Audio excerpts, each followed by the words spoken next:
Afrique. Il faut tout dire en Ghana. Je vais faire de farafina. Bienvenue sur notre espace, comment dirais-je, Inisene Mbafodi Keneka. Bi amena kuma min ɲɛfɔ I ye o de ye Afrique kɔrɔ ye an ka kan na. Afrique diɲɛ kɔnɔ gunba 5 min bɛ yen o gun dɔ la kelen de ye Afrique ye. Gun o de ye continent ye an ka kan na. Ale continent o kan a kan mɔgɔ fanba ye mɔgɔw de ye minnu finnen don. Kuma in laɲini ye k'a fɔ de ko mɔgɔw fari kɔkanna min bɛ yen o de finnen don. An bɛ k'a fɔ o de ma ko fara k'a sɔrɔ fara tɛ adamaden ma. Fara bɛ bɛɛkan dɔw de ma. Fara bɛ jɛgɛ ma, a bɛ kodow ma, a bɛ banbaw ma.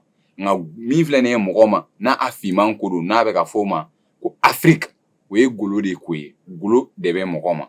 O don an kan k'a lɔn ko Afrique k'an kan k'o de fɔ an ka mandenkan na ko golofina.